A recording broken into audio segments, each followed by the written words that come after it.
దీన్ దయాళ్ ఉపాధ్యాయ గారి యొక్క జన్మదినమైన సెప్టెంబర్ 25వ తారీఖు నుంచి ఈ దేశ మాజీ ప్రధానమంత్రి భారతరత్న అటల్ బిహారీ వాజ్పేయి గారి యొక్క జన్మదినం డిసెంబర్ 25 వరకు దేశంలో స్వదేశీ వస్తువులు వాడాలి, దేశం వికసిత్ భారత్ కావాలంటే మన దేశంలో తయారైన స్వదేశీ వస్తువులను వాడటం ద్వారా దేశంలో ఉన్న పేదలు, అలాగే రైతాంగం, చేతి వృత్తులు, చిన్న పరిశ్రమల్ని అభివృద్ధి చేయటం ద్వారా ఈ దేశం వికసిత్ భారత్ కావాలి అనే ఆలోచనతో కేవలం స్వదేశీ వస్తువుల్ని వాడకంతో పాటు ఈ దేశంలో ఉన్న ఆర్థిక వ్యవస్థ కూడా స్వదేశీ ద్వారానే ముందుకెళ్తుంది అనే ఆలోచనతో సుమారు ఈ 90 రోజుల పాటు దేశంలో ఉన్న భారతీయ జనతా పార్టీ కార్యకర్తలందరూ కూడా స్వదేశీ ఉద్యమాన్ని సెప్టెంబర్ 25వ తారీఖు నుంచి ప్రారంభించడం జరిగింది. ఇది మొదటి దశలో రాష్ట్ర స్థాయిలోని, జిల్లా స్థాయిలోని, మండల స్థాయిలోని దీని గురించి కార్యకర్తలకి అవగాహన కల్పించడం కోసం రాష్ట్ర స్థాయిలో దీని మీద కార్యశాలలు పూర్తయినాయి ఇప్పటికే. అలాగే జిల్లా స్థాయిలో కార్యశాలలు జరుగుతున్నాయి. దానిలో భాగంగా ఈరోజు నేను నెల్లూరు జిల్లాకి రావటం జరిగింది. ఈ తర్వాత మండల స్థాయిలో కార్యశాలలు జరుగుతాయి. ఆ తర్వాత ఈ స్వదేశీ ఉద్యమంలో ప్రజలను కూడా భాగస్వామ్యం చేస్తూ అనేక కార్యక్రమాలని రూపకల్పన చేయటం జరిగింది. దానిలో భాగంగా వ్యాపారస్తులతోటి, చిన్న కుటీర పరిశ్రమల వ్యక్తులతోటి సమావేశాలు, సెమినార్లు నిర్వహించడం, అలాగే స్వదేశీ మీద యువతకి, విద్యార్థులకి, మహిళలకి దీని మీద అవగాహన కల్పించటం, అదేవిధంగా విద్యార్థుల్లో స్వదేశీ భావన రూపొందించడం కోసం అనేక రకాల వ్యాసరచన పోటీలు కానివ్వండి, వక్తృత్వ పోటీలు కానివ్వండి, అలాగే ఈ సోషల్ మీడియా ద్వారా ఈ కార్యక్రమం విస్తృతంగా ప్రచారం కోసం అనేక కార్యక్రమాలని నవంబర్ నెలలో భారతీయ జనతా పార్టీ చేపడుతుంది. అలాగే డిసెంబర్ నెలలో, డిసెంబర్ 1 నుంచి 25వ తారీఖు వరకు ప్రతి గ్రామాల్లో, ప్రతి ఇంటికి స్వదేశీ, ఇంటింటికి స్వదేశీ నినాదంతో భారతీయ జనతా పార్టీ పాదయాత్రల ద్వారా కానీ, రథయాత్రల ద్వారా కానీ ఈ స్వదేశీ కార్యక్రమాన్ని ప్రతి ఇంటికి తీసుకెళ్లాలనే కార్యాచరణ రూపొందించడం జరిగింది. అలాగే మన గౌరవ ప్రధానమంత్రి గారు, ఆయన ప్రధానమంత్రిగా బాధ్యత స్వీకరించినప్పటికీ అప్పటి నుంచి ఈ దేశంలో made in India, make in India, ప్రతి వస్తువు భారతదేశంలో తయారు కావాలి, ఈ భారతదేశంలో తయారైన వస్తువు ప్రతి దేశంలోని దొరకాలి అనే ఆలోచనతో గత 11 సంవత్సరాల నుంచి నరేంద్ర మోడీ ప్రభుత్వం పనిచేస్తూ ఉంది. ఈరోజు అమెరికా లాంటి సామ్రాజ్యవాద దేశాలు భారతదేశం నరేంద్ర మోడీ గారి నాయకత్వంలో వికసిత్ భారత్ వైపు దూసుకుపోతుంది, అభివృద్ధి చెందిన భారతదేశంగా రూపాంతరం చెందుతుంది. అందువల్ల భారతదేశాన్ని కట్టడి చేయాలనే ఆలోచనతో ఈ మధ్య కాలంలో ట్రంప్ తీసుకున్న నిర్ణయాలు మనం అంతా గమనించాం.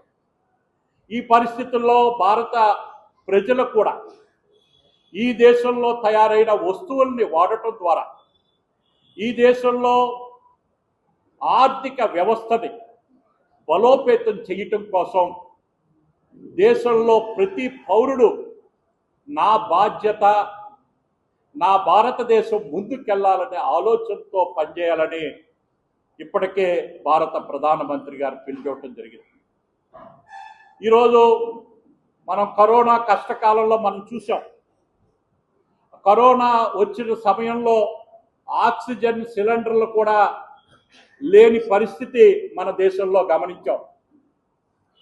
కానీ అతి తక్కువ కాలంలోనే గౌరవ ప్రధానమంత్రి గారు పిలుపు మేరకు మన దేశంలో వ్యాక్సిన్లు తయారు చేసుకోగలిగాం. ఈ దేశంలో ఉన్న 1,40,00,000 మందికి సుమారు అందరికీ కూడా, ఈ దేశంలో ఉన్న ప్రజలందరికీ కూడా 140 కోట్ల ప్రజలందరికీ కూడా ఉచితంగా వ్యాక్సిన్లు మనం వేయటమే కాకుండా ప్రపంచ దేశాల్లో 100 దేశాలకి మనం వ్యాక్సిన్ని అందివ్వటం, అందులో 50 పేద దేశాలకి మనం ఉచితంగా వ్యాక్సిన్లు ఇవ్వటం జరిగింది. ఈ విధంగా నరేంద్ర మోడీ గారి నాయకత్వంలో స్వదేశీ ఆలోచనతో భారతీయ రైతులకి మేలు జరగాలనే సంకల్పంతో భారత ప్రభుత్వం కూడా ఏదైతే కేవలం సెల్ ఫోన్లు అలాగే దీపావళి సామాన్లే కాకుండా బ్రహ్మోస్ వంటి యుద్ధ పరికరాలను కానీ మనం అనేక యుద్ధ రంగంలో కావలసిన అనేక యంత్రాలని మనం స్వదేశీ ఆలోచనతో రూపొందించుకున్నాం. అలాగే యుద్ధ పరికరాలని గతంలో దిగుమతి చేసుకునే పరిస్థితి నుంచి ఈరోజు బ్రహ్మోస్ వంటి ఏదైతే మిసైల్ని మనం ప్రపంచ దేశాలకు కూడా అందివ్వటం జరిగింది. ఫిలిప్పీన్స్ లాంటి దేశాలు మన భారతదేశం నుంచి యుద్ధ సామాన్లు కొన్నాయంటే ఈ విధంగా మన భారతదేశం గత 11 సంవత్సరాల్లో మనం దిగుమతి చేసుకునే పరిస్థితి నుంచి మనం ఎగుమతి చేసే పరిస్థితికి అనేక రంగాల్లో మనం ముందుకెళ్ళటం జరిగింది.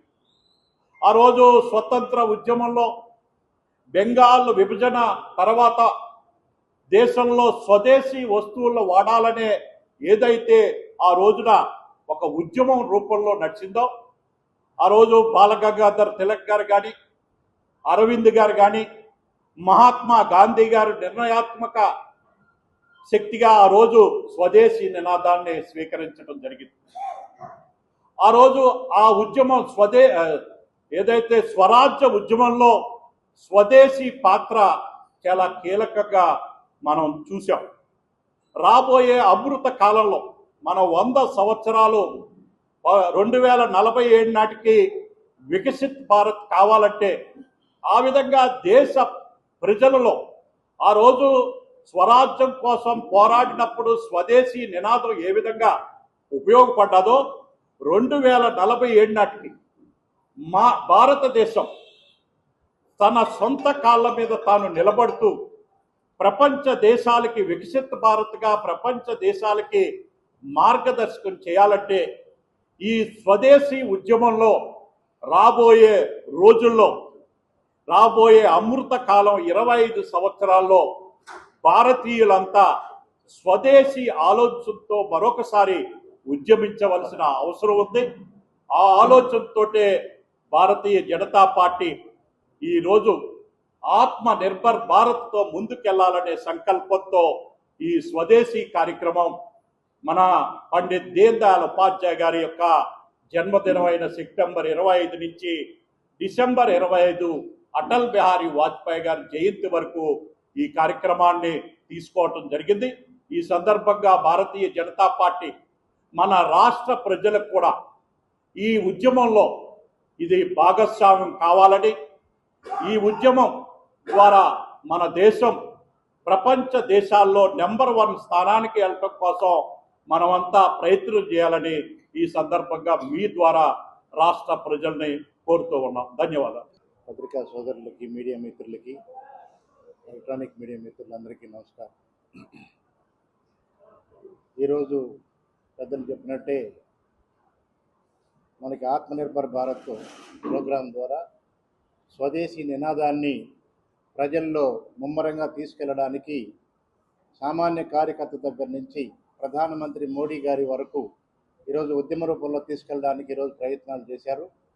మనం చూసాం, లేటెస్ట్గా మన భారతదేశంలో ఉండే అతి గొప్ప తరం ఏంటంటే మనకి చేతి వృత్తుల దగ్గర నుంచి ఈరోజు స్పేస్ టెక్నాలజీ వరకు మనం స్వదేశీ టెక్నాలజీని వాడుకోవాలనే సంకల్పంతో గత 11 సంవత్సరాలుగా చేస్తున్నటువంటి కృషి అద్భుతంగా ఉంది. ఈ పొద్దు పరిశోధనలకు కానీ, రీసెర్చ్ కానీ, ప్రతిదానికి విద్యా సంస్థలకు కూడా వాళ్ళు ప్రోత్సహించి రీసెర్చ్ను డెవలప్ చేసి సొంత టెక్నాలజీని ఏర్పాటు చేసుకొని ఈరోజు మనం చేస్తున్నటువంటి అభివృద్ధి కృషి ఎంత జరుగుతూ ఉందో మీ అందరికీ కూడా తెలుసు. దానిలో భాగంగానే మొన్న జరిగినటువంటి సింధూర్ ప్రోగ్రాంలో మీరందరూ ప్రత్యక్షంగా చూశారు, ప్రజలంతా ప్రత్యక్షంగా చూశారు. భారతదేశం ప్రపంచంలోనే గర్వంగా నిలబడేటట్టుగా, భారతదేశం ప్రపంచ దేశాలన్నీ ముక్కను వేలేసుకుని చూసేటట్టుగా మన సాంకేతికత కానీ, ఆ స్కిల్స్ కానీ పెంచుకోవడం జరిగిందనేటటువంటి దానిలో ప్రతి దేశం కూడా ఈరోజు భారతదేశాన్ని అనుకరించేదానికి సిద్ధంగా ఉన్నారు. ఈరోజు ప్రపంచ దేశాల్లో భారతదేశం ఒక మెట్టు పైలోనే నిలబడేటట్టుగా ఉంది. ఒకప్పుడు మనం ఈ విశ్వానికే గురువుగా ఉన్నాం. భారతదేశం సాంస్కృతిక పరంగా కానీ, సంస్కృతి పరంగా కానీ, ఆచార వ్యవహారాల్లో కానీ ఇతర దేశాలకు మార్గదర్శకంగా ఉన్నటువంటి మన పాత తరాలు మళ్ళీ పునరావృతం అయ్యే దిశగా అడుగులు పడుతున్నాయి. దానిలో భాగంగానే ఈరోజు మనం తయారు చేసుకునే వస్తువులు ఏదైతే అమెరికాలో ట్రంప్ చేస్తున్నటువంటి ట్రేడ్ వారు ఎంతవరకు జరుగుతుందో మీరందరూ గమనిస్తున్నారు. అన్నీ కూడా ఇండియా అభివృద్ధి చెందుతుంటే కళ్ళు కొట్టి వీళ్ళు ఎట్లయినా సరే తొక్కాలి అనే ఉద్దేశంతో ఎన్నెన్నో ప్రయత్నాలు చేస్తున్నారు. కానీ వాళ్ళ ప్రయత్నాలు ఫలించవు. దానిలో భాగంగానే మనం ఇతర దేశాల మీద ఆధారపడటం కంటే మన సొంత మ్యానుఫ్యాక్చరింగ్ యూనిట్స్ని మనం ఏర్పాటు చేసుకొని మన పరిశ్రమల్ని మనం ప్రోత్సహించి మన వస్తువులే మనం వాడుకోగలిగితే అద్భుతమైనటువంటి ఆర్థిక వ్యవస్థ నిలబడుతుంది. ప్రతి కుటుంబం కూడా ఆర్థికంగా నిలదొక్కుంటుంది. దానిలో భాగంగానే జిఎస్టీ రేట్లు కూడా తగ్గించడం, అలాగే కొన్ని 0% చేయడం, కొన్నిటిని 5% వరకు తీసుకొచ్చి నిత్యావసర వస్తువులకు కానీ అన్నిటికీ కూడా మన హౌస్ హోల్డ్స్కి కానీ తగ్గించడం జరిగింది. దానిలో ఇండివిజువల్ కుటుంబాలు ఎప్పుడైతే ఆర్థికంగా నిలదొక్కుంటాయో భారతదేశ ఆర్థిక వ్యవస్థ కూడా పరిపుష్టం అవుతుంది. తద్వారా భారతదేశం ఏదైతే మనం వికసిత భారత్ అనుకున్నామో అటువంటి ప్రపంచంలో నంబర్ 1 దేశంగా ఎదగడానికి ఇది మనందరికీ ఉపయోగపడుతుంది. కాబట్టి ప్రజలందరూ కూడా దీన్ని స్వదేశీ వస్తువులను వాడే విధంగా మనం ప్రతి ఇంటింటికి వెళ్ళి ప్రచారం చేయాలనే ఉద్దేశంతో భారతీయ జనతా పార్టీ ఈ ఉద్యమాన్ని, ఆత్మనిర్భర్ భారత్ ఉద్యమాన్ని ముందుకు తీసుకెళ్ళడానికి ఈరోజు సంకల్పించడం జరిగింది. దానిలో భాగంగా ఈరోజు నెల్లూరు జిల్లా కార్యశాల జరుగుతుంది. అంటే నెల్లూరు జిల్లా వర్క్షాప్ జరుగుతుంది. మామూలుగా స్టేట్ వర్క్షాప్ అయింది, ఢిల్లీలో కంట్రీ వైడ్ వర్క్షాప్ అయింది, ఇప్పుడు జిల్లాల వైపు అవుతుంది. మళ్ళీ జిల్లాల నుంచి నాయకులు మండలాలకు వెళ్ళి మండలాల్లో వర్క్షాప్ నిర్వహించి ప్రజల్లోకి డెప్త్గా తీసుకెళ్ళడానికి ఇది ప్రయత్నాలు జరుగుతున్నాయి. దీనిలో భాగంగా ప్రజలందరూ సహకరించి ముందుకి గర్వంగా మన దేశం అందరి ముందు గర్వంగా నిలుచుకునేటట్టు ప్రతి పౌరుడు కూడా గర్వంగా భారతదేశ పౌరుడిని అని చెప్పుకునేటట్టుగా ఈరోజు ఎదుగుతూ ఉంది. దానిలో భాగస్వాములు కావాలని ప్రజలందరినీ మీ ద్వారా కోరుకుంటా ఉన్నాను. తెలుగులో న్యూస్ కి ఫాస్టెస్ట్ యాప్ ఇప్పుడు టోటల్లీ న్యూ అవతార్లో జస్ట్ 5 seconds లో కంప్లీట్ న్యూస్, సోషల్ మీడియాల ట్రెండ్స్ కి one stop solution, live TV app, voice search option తో ఇప్పుడే డౌన్లోడ్ చేయండి లేదా అప్డేట్ అయిపోండి. యాప్ లింక్ డిస్క్రిప్షన్ లో ఉంది.